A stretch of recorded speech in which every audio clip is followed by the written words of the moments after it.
Wouldn't it be awesome to have your own connection with your loved ones who have crossed the veil? In this special episode of the Awaken Way podcast, I'm going to share with you actual stories of my friends, my assistants who have done exactly that. Normal people like you can learn to connect with your loved ones by being playful and curious and asking them to give you evidence. Wait till you hear the evidence. I know you'll enjoy this specially curated podcast from one of my monthly connection webinars. It's going to give you hope, and wait till you see the picture of the light that shined in on me while I was doing a reading. Enjoy. We always start off by sharing the evidence because so much of the teaching I'm going to give later is all about you as a soul here and now, and your connectedness now with the greater reality. This evidence, these anecdotes that I'm sharing with you now, show that this web is real, that this soul-to-soul connection that we all can enjoy is very possible exactly because you are souls. I have one I want to share with you. Some of you might have seen this one on Facebook, but one of the readings that I did this month was while our home on wheels was being repaired, and I had already scheduled it, so I couldn't go inside the RV because it was in the garage. So I just did it from my car, and it's not the first time I've done a reading from my car. I've given readings to people in their cars, but as the medium, what do y'all think? Do you think it makes a difference? Not at all. It all depends on, do you believe it'll make a difference? So absolutely it will not. And what kind of an energy field you create with your loving presence and turning up your light. So I just made sure that I wasn't going to be interrupted, and I set my little iPad on the dashboard, and off we went. And I'm about halfway through the reading, connecting with a couple's son across the veil, I remember now. I looked at the people on the screen. I said, did you see the light on my screen? They said, yeah, we see it. I said, it keeps getting brighter. And they said, yeah. I said, I think it's a reflection, but I think it's also not just a reflection. Let me share it with you now. Look at this screenshot. I picked up my phone. I said, give me just a second. I have to memorialize this. This is my iPad screen. This is my little screen within a screen on the iPad. It's me sitting in the car doing the reading. Look at this light and all these other lights over here. Where is that light going? Straight into the third eye, right? The sixth chakra. So I just thought that was pretty cool. What if we all could see these lights that are lighting up our hearts and connecting us heart to heart and third eye to third eye? Yeah, it would change a lot. But I believe it's by, the guys say you can trust this. It's by design that we don't see these lights. It makes us have to work a little harder to remember who we are. I was just reminding my wonderful team here, Bev and Christy and Valerie, of this sign that snagged me on my wall here when I walked in this evening. I haven't been in this room in 6 months, and it's lovely to be back. And I forgot all about this sign. It says, you can't stop the waves, but you can learn to surf. See, we have to remind ourselves things like this when life gets a little tumultuous, because we can't see the lights that connect all of us. But it's magical moments like that that remind us visually we are light beings ourselves, and that's what makes all of this connection possible. One of the things that I promised all of you in the emails I sent out about this evening was about a couple new breakthroughs for members of our community. What's a breakthrough? A breakthrough is when an ordinary person, and I still consider myself an ordinary person because I was not a born medium, but through commitment and daily sitting in the silence, I was able to connect with my stepdaughter, Susan, who passed. And I know that this is possible for all of us, perhaps not to the extent of the connection that I have, because that's my calling, it's my mission, it's my path. But I love sharing stories of ordinary people, not known to be born mediums, who also try the sip of the divine and my Bless Me method to connect with their own loved ones who have passed, even though they may have no intention of being a medium. I'm Patty Hart. I've shared in several teachings. She's the one in my video, Actual Evidence of the Afterlife. She has had amazing breakthroughs with her daughter, Lauren, through doing the sip of the divine. This month, it's our very own Stephanie Pfennig, one of my new team members who had a huge breakthrough. Stephanie was doing the Sip of the Divine, this 3-minute practice. The video's online if you don't know what I'm talking about, that allows us to shift our awareness and notice the thoughts and the sensations and the feelings that are arising naturally in our field, ask a question of spirit, or try to connect with a loved one who's right here and see what stands out from the normal sensations, thoughts, and feelings, the normal stuff in your awareness. So Stephanie has a daughter, Kate, across the veil, and she knows she's been feeling Kate, but she also realized that her other daughters aren't as on board with this whole concept of connecting with Kate as Stephanie is. They just haven't had the personal experience. So she said to Kate, let's do what Suzanne does and let's ask for evidence. She could absolutely feel her daughter, Kate, and she said, I want you to tell me something going on in your sister Sam's life now. So that's we call this the evidence game or the sign game. I absolutely love this game because you can't know, but it shows that your loved one truly is here and they know what's going on. I can see Bev and Christy and Valerie. I don't think you know this story yet, so it's fun to share it with all of you for the first time. So Stephanie's tuning in and she saw 3 things. She saw her daughter flashed in her mind's eye, tomatoes. So she wrote down tomatoes. She knew these are current events with her daughter, Sam, but she didn't know why. She hadn't asked her what she was up to recently. Then she saw a white cup, very clearly just like a all white cup. She wrote that down. Then she saw a stick with like a cross and a circle through it. I'm going to show you in just a minute here pictures of that she actually drew when she was connecting with her daughter. And I remember Stephanie has taken my Personal Mediumship Plus class, and she has done all the work through her daily meditative practice, if only 3 minutes a day, the Sip of the Divine. So here we go. She heard tomatoes from her daughter. Regarding her daughter, Sam, her daughter said, well, actually, I can't tell you what her daughter said because it might be censored, but she dropped an F-bomb, guys. When her mom said, your sister tells me you have something going on with tomatoes. Her sister was so shocked because she had just sent this photo of tomatoes to her friends through her phone. And you can see, Sam, some of the last of my maters, meaning tomatoes, for the season, up for grabs. An actual picture of tomatoes, but it gets even better. She made another post. I don't know if this is Instagram or what. Look at this. A pair of pants that she thought were really cool and grabbed a screenshot of them. Covered with what? Tomatoes. Way to go, Stephanie and Kate working together. And again, Sam was a little bit blown away by this. Now remember, Stephanie saw the white cup. Her daughter, Sam, had just unpacked an entire box of white cups.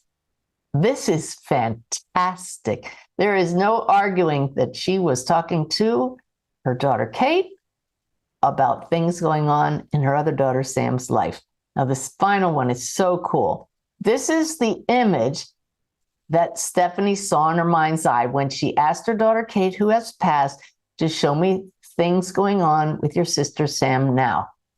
What could that possibly be? But here's the thing. She trusted what she saw. She drew it to the best of her ability. And look at this picture of things online that Sam had been looking at. It's a measuring wheel. You see the stick and the cross.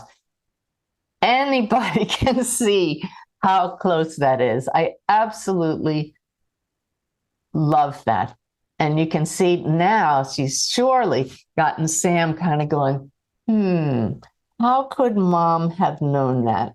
Maybe mom's not as crazy as I think, right? Maybe it's not wishful thinking.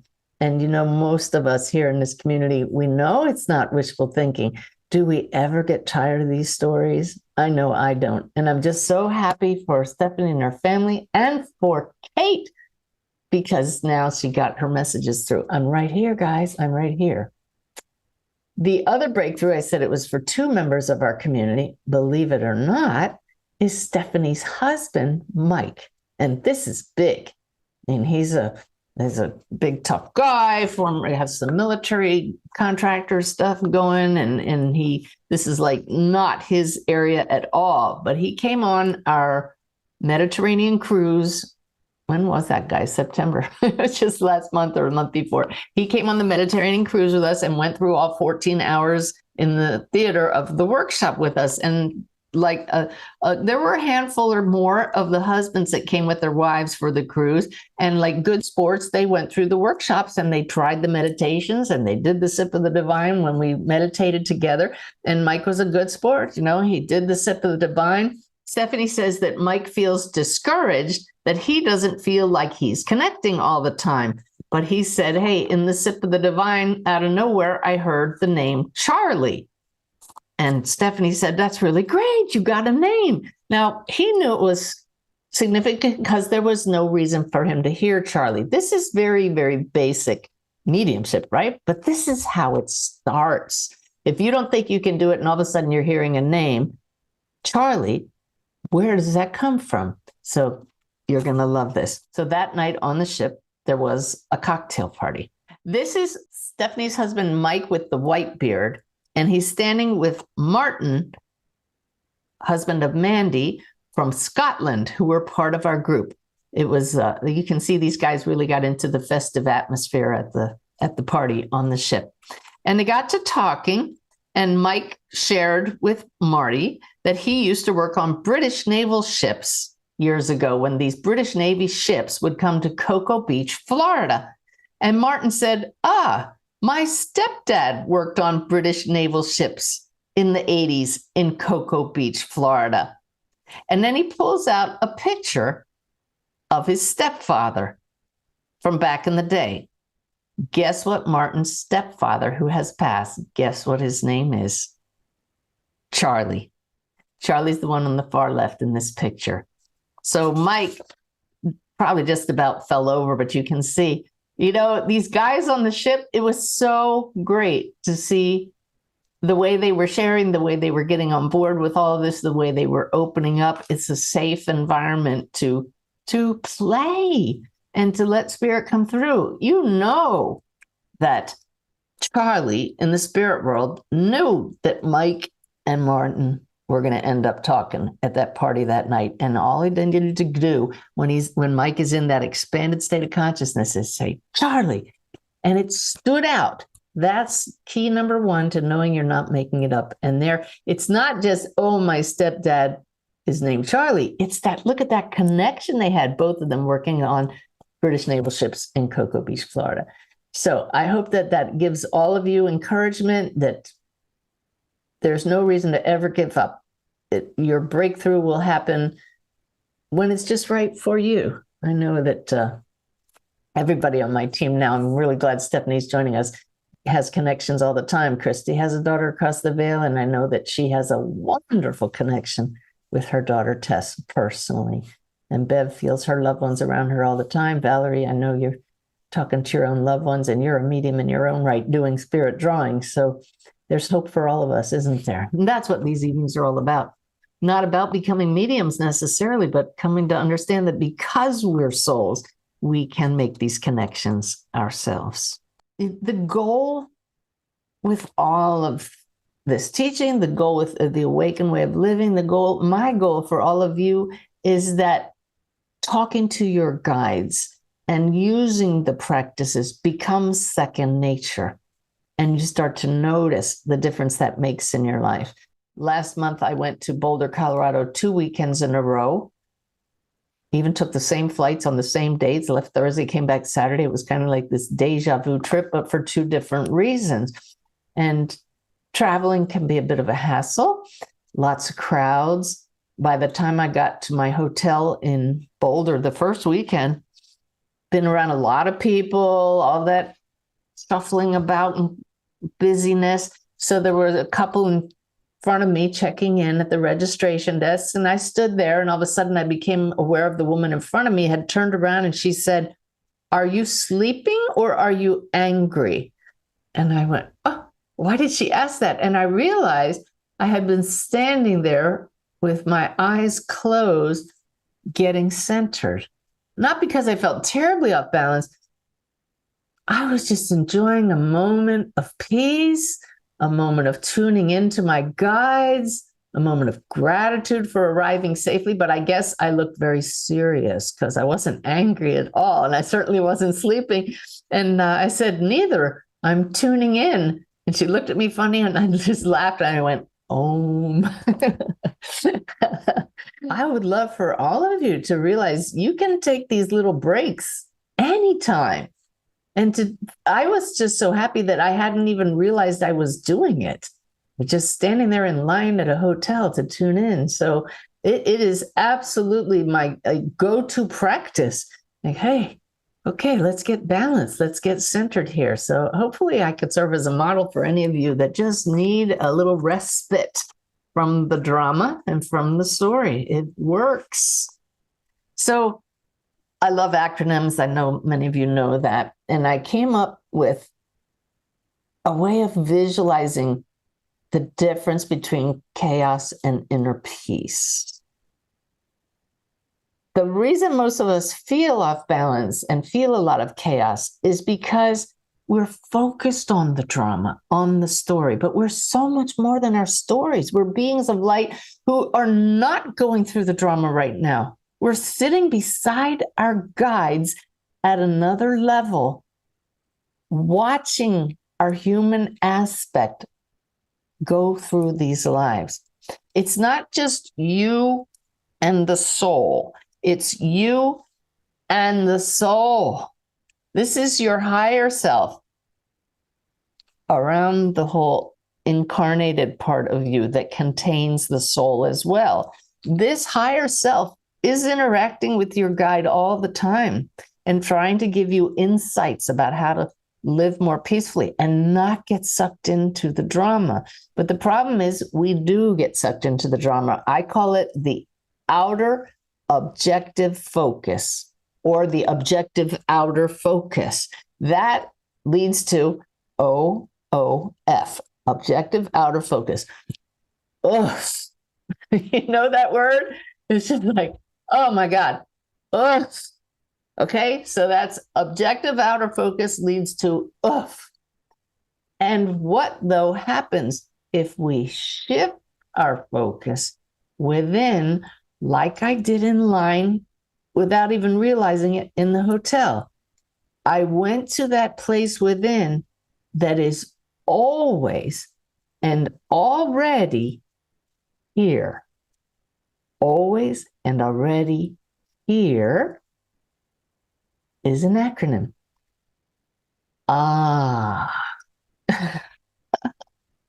So you get to choose. Is it going to be oof or ah? So it's up to you to notice when you're just completely caught in on this story, this drama, when your higher self is saying, come on back to center. Just remember that part of you that never changes. We came here for the drama, but we can learn to surf when the waves get too high, right? That's what my vision is for all of us. Because the dramas are going to change. Lots of drama in our world right now. We're not denying that at all. But we came here to master surfing. So is it going to be oof or ah? I promised you this evening to share with you a really cool insight from my guides. And they showed me, here's why you all feel so disconnected. The problem is, and it comes right back to the outer objective focus. We turn to the objective world, the world of factual information, and we say, hey, Siri. And what my guide said, are you ready for this? We need to be just adding 2 little letters and instead say, hey, Spirit. Do you get it? My phone's talking to me, even though I said do not disturb. I'm calling out to Siri and she's answering. But this is the key right here, everybody. We're missing those two little letters, and it doesn't matter what the letters are. I tried to make something fun after they gave it to me. What does the P and the T stand for? Maybe somebody, one of you listening, can put in the chat something clever. I couldn't come up with an acronym, but you can see that Siri is missing the bigger picture there. Hey, Spirit, when you can learn to go to God, Source, Spirit, the higher self, higher consciousness, your loved ones, your guides, it's all spirit. And when you can just automatically say, oh, I need a little help here. Hey, Spirit, that's a prayer. And it doesn't have to be some big formal thing. Just ask them, just call on them. Hey, Spirit. So what? Poor Siri's going crazy. She's feeling left out over here. Yeah, you're out of a job, girl.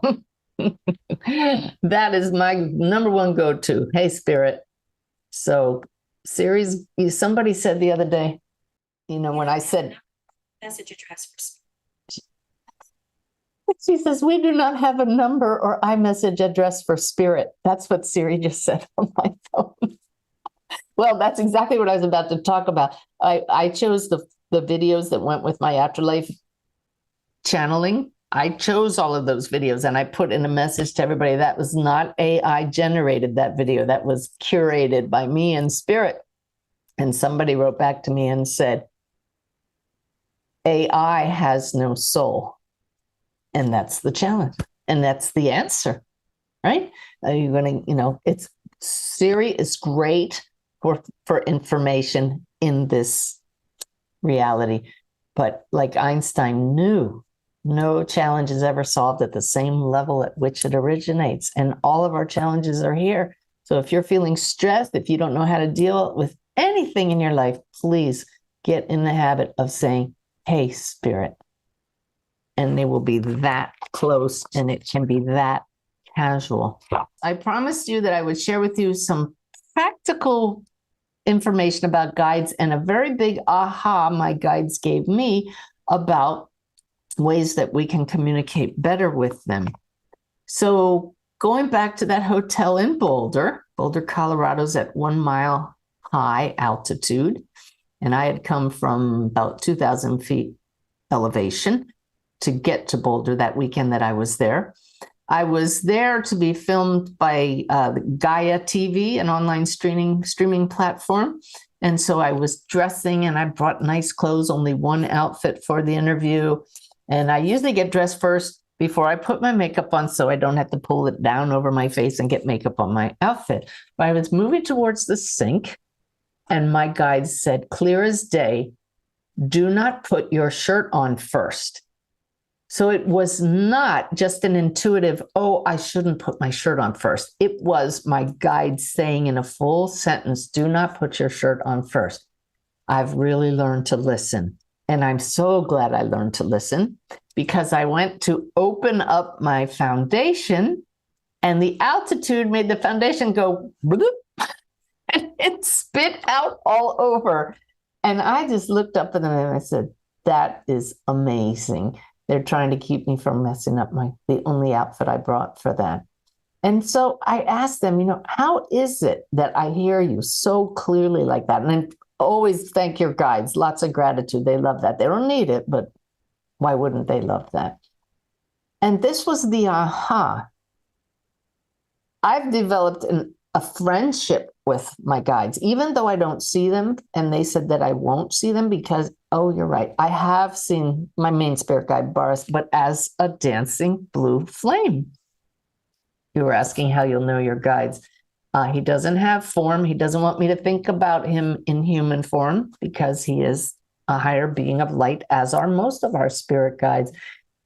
But we talk like that. I have conversations with him. I treat him like a friend. And so the aha was, the more you converse with your guides conversationally, don't put them on a pedestal and revere them and think that you're only going to get insights from them. The more and the sooner you will start to hear them converse with you in equal measure back. So I hope that that you all will ramp up the conversational tone with your guides. I know a lot of you already are saying, talk to me, please, but how about just having a friendly conversation with them throughout the day? I know I do that with my guides. So try starting to see them as friends. The other example of how practical, I mean, people think spirit guides are just going to help keep you out of danger, which they will if you listen. But so first they kept me from messing up my shirt with, because they knew the altitude was going to make the foundation explode. This next one is another silly little female thing. This happened just on the trip across country. I knew I was going to get back and have to do an interview, and I needed to have my nails done. So we finally had a little bit of time. I found a nail salon, and I thought, oh, I'll just get my nails done. This is called French style, where you have just the white on the tips. And I thought, I don't have time for a pedicure. That's just a luxury. So got the nails done, and then I looked at my watch, and we only have one car when we're on the road, so time was off, and I knew I wasn't going to be back for half an hour, and I said, oh, okay, maybe I can get a pedicure. So as I sat down, the technician said, what color do you want? And I said, oh, same color that's on there, which was kind of an orangey red color. So I sat down, and I had brought my iPad with me. So I always read my iPad, speaking of using the phone, when I'm getting a pedicure, but I always stop when they do the massage part because I want to be present for that. So I stopped, got the massage part, and he goes, now I go back to reading as he starts on the polish, and my guide said, clear as day, you will want to stop reading and pay attention to him now. Just like that. It wasn't a look at the technician. And I thought, why do I want to pay attention to him now? And I looked down, and he had done 2 toenails with white tips, French style. I've never had French style toenails, and I don't care to ever have French style toenails. And I stopped and I said, wait, stop. That's not what I want. He said, you said same. And I said, no, not the same as this, the same color that was on there. And luckily, the guides had the bigger picture and said, pay attention. So I know this is frivolous. I know it's silly, but it's also very practical and very helpful and very, again, conversational with my dear friend, who I call Boris, my main spirit guide. So he's taking a bow right now, right? It's their pleasure to help us. So again, lighthearted, a little bit of levity in challenging times, just to remind you, you're not alone. If they're going to help you with something small, daily, they will absolutely help you with the bigger things. And boy, have they. Why don't we, as a group, set an intention to connect more closely and more intimately with our guides? It's really that simple as setting a clear intention. So just join me if that is your desire. Just close your eyes for a moment and exhale to relax. And now notice how your consciousness is most likely feels like it's in your head. That's where thinking takes place. We don't need to think to communicate with our guides. Let me say that again, they said. We don't need to think. We need to simply be. So sink down into the heart where you always and already are right here.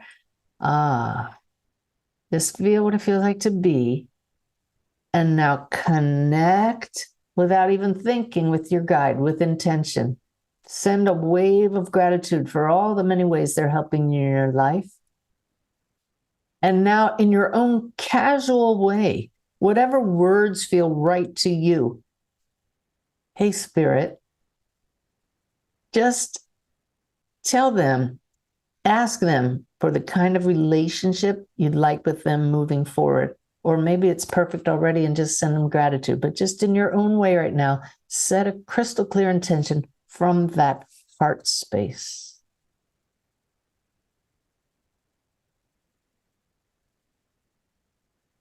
And that's it. It doesn't need to be some big, long dialogue. Just a nice little pact that you can make with your guides. I can't state enough how important it is to understand that all of our human challenges come down to the fact that we feel we're separate from each other at the human level. And we feel we're separate from God, from source, from spirit, from consciousness. I use those interchangeably. If you really feel into those two phrases there, you will see that is the cause of our challenges. Because if we knew we were like those aspen trees with the roots that join us, we would treat each other always, everyone, with kindness, compassion, respect, and love. But it's actually part of the divine plan that we come here and we don't see it, because it causes us to find joy again as we awaken. So I'm so glad you all are here with me tonight on this journey. One of the goals we're looking for is a sense of wholeness. That goes right back to what I was just saying. We feel separate, so we feel cut off from the wholeness of humanity. How about the wholeness of all that is? That's why getting out in nature, like that message I got earlier, helps us so much. Nature just knows its innate wholeness and cooperation and the fact that everything depends on everything else, but we feel cut off. The more you start doing these practices and stopping to close your eyes and tune in and not turning to the outer objective focus and going within, the more you start to know things. That's claircognizance. And even though we just had a whole little topic on your guides talking to you conversationally, the epitome is when they don't need words and you just know. And I had a perfect example of that as we were getting ready to get on the road on we did 3 weeks coming across the country in our RV. And there's a whole getting ready to get on the road checklist of things we do, but we don't use a list. You have to make sure every cabinet is latched and bring in the slides and bring in the step and just all these things that we do it just like a team, a well-oiled machine, my husband and I. And one morning I thought, okay, we're all good to go, ready to go sit down in the passenger seat. And all of a sudden that knowing, nope, we're not ready. It wasn't a guide saying you are not ready. It was just, we're not done yet. And I just turned around and I had completely forgotten to secure everything on the kitchen counter, like the coffee pot, which would surely go flying the first time we hit the brakes. It's so affirming, that knowing. And this is what I want for all of you. It's like when I'm in the car and I start to get antsy about, am I going to be on time for something? You can learn to tune into your guides then and say, am I going to be late? And then there's a knowing. No, we can relax. We're going to be right on time. Or maybe just a minute or two later. That knowing comes from the wholeness. And after I had that realization, we're going down the road and Boris dropped in and he said, it's because that knowing that you had that you weren't ready is because all of us, you and your guides and the setting that you're in are part of the wholeness. What they're saying is, I was not separate from the coffee pot on the counter, nor was I separate from my guide. I wasn't separate from the counter itself or the RV itself. We're part of one. That's right. David Bohm was a physicist who said one unified field in flowing movement. That's life. You're part of everything around you. And as we start to realize that and sense from our essential core, instead of thinking, we don't need checklists anymore. We're just part of everything unfolding. Many of you may be familiar with the practice in my book, The Awakened Way, about ocean breathing. I don't know if I made the point, I hope I did, in that ocean breathing is a kind of breathing when you're in a room or out in nature. You pause long enough to notice that you are one with everything around you. and your breath goes out and flows through everything instead of seeing separate things. When you see separate things in that outer objective focus, the brain starts thinking, oh, that's a lamp, and that's a bookcase, and that's a tree, wherever you are. But with ocean breathing, the key, which I really have to check the book because I, again, don't know if I made this, the key is to shift your awareness to your core, the heart center, and be from there as you breathe in and out. That's why you're not thinking about things, because you've dropped out of the head and into the heart, where you already know you're part of the wholeness. So practice breathing and being with everything around you, flowing through it and with it as you breathe from the heart. Get to know what it feels like to simply be in a state of union with what is unfolding around you.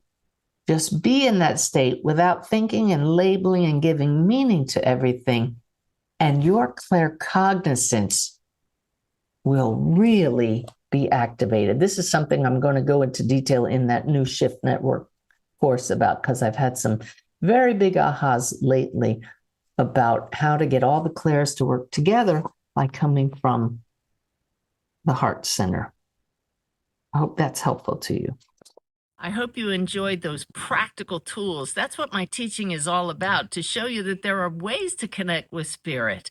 And I know you learned some good ones there. Why don't you join me live for my upcoming monthly connection webinar, where I'm going to be sharing the latest and greatest teaching from spirit, from my guides. I hope you will continue connecting with your own guides, just like you learned to do in this episode. Thanks for joining me, and see you back here next week.